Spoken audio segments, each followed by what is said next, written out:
Canadians Talk on the Chorus Radio Network. Greg Stringham, Vice President for the Oil Sands for the Canadian Association of Petroleum Producers. Thanks very much for being in here today. My pleasure. Thanks for having me in. So the first question I have is how should we Canadians view the oil sands? Well, that's a really broad question. I mean, if you look at Canadians in particular, I think there's a wide variety of views of the oil sands across the country. From the BC perspective, who see it through that lens of pipelines coming through their province, to the Quebec perspective, which is finally we can get some oil coming back into our Canadian refineries instead of importing it from offshore, and then everywhere in between across the country. It's a very interesting dynamic. Most people look at it as just being an Alberta-centric perspective, but as we look at it now, there is no way that Canada's oil sands, even though they're located in Alberta, could be developed without the rest of the country. We rely on provinces, we rely on governments, we rely on employees and manufacturers across the country in order to get this business done. When we consider that same context to the view of all Canadians coast to coast, what would you say are the benefits of the resource, the Canadian oil sands? Well, I think as it developed, I mean, Canada is one of those few countries in the world that is very well blessed or endowed with resources, whether it be the hydro from Quebec and Ontario and BC, whether it be the oil and gas resources across the provinces and offshore. We have taken a place in the world as being resource rich, but yet really focused on the United States market. So as Canadians look at this, I think they look at it and saying, most of them outside of Alberta look at, well, that's mostly a Western Canadian thing, but then they benefit from the royalties, the taxes that are paid associated with it, and more we're seeing from the jobs it creates, not by bringing people here, well, there's still some that do come, but really by distributing that work across the country. Ontario in particular, we've just done a recent survey looking at those companies providing direct businesses to the oil sands. And we found that there's over 2,400 companies here in Canada. 1,100 of those are in Ontario.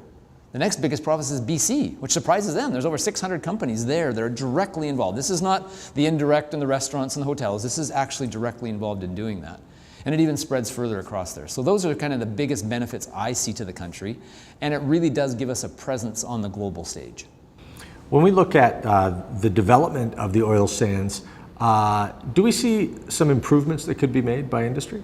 Oh, absolutely. I mean, as you start looking at what's going on with the development of this big resource, there's all kinds of improvements the industry is continuing to move forward on. Whether it be improving the economics by trying to reduce costs and make sure that we do it in the most efficient manner, but the one that's really in the global spotlight, and I would say for Canadians as well, is the improvements on the environmental front. What can we do to produce this oil and minimize the environmental impact? I think most Canadians, as we survey and talk to them across the country, realize that any industrial activity is going to have some impact, but what can we do to minimize that impact and make sure that it's being done in a way that is, as Canadian, responsible? As Canadians, we take ourselves as being kind of those responsible citizens on the world stage. And so when looking at that, those are the types of improvements that can be done. I would say probably the biggest one internationally has been reducing greenhouse gas emissions. As you get closer to the resource, whether it be in British Columbia or the pipelines that go across the country, as you get closer to that, then it becomes more local issues. Improvements in safety, improvements in water, ensuring that you're protecting the water, improvements in ensuring you're protecting the wildlife in an adequate way. Those are the key issues that the industry is moving ahead on. What are some of the more common misconceptions that people, both in Canada and abroad, have about the oil sands? I think there's a few of them as I look at it, and I've been working in this for a long period of time. Number one, for Canadians, they believe the oil sands is just all Alberta. They don't recognize kind of the supply that comes to them in the refineries in Ontario and Quebec. They don't recognize the jobs that come out of that. So for Canadians, it really is just a misconception that it's only Alberta that gets anything out of this. I think if you look more internationally, though, the reputation that it has is that this is kind of the newest development of oil, and there's lots of it. But why do we have to produce it? Why don't we move on to renewable and solar and all the other fuels that are out there? As the industry, we're out there supporting all of those. We know there's a change in energy mix, but there's this common misperception that, you know, we really don't even need to produce Canada's oil sands. What would happen if we didn't produce the oil sands?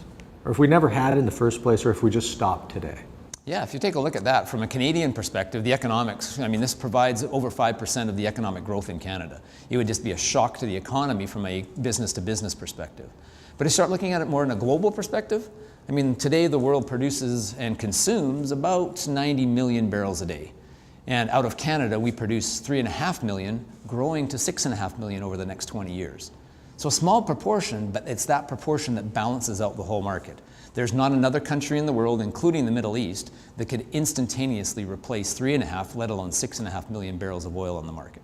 Thanks so much for your perspectives today. I appreciate it. My pleasure. Thanks very much. Canadians Talk on the Chorus Radio Network.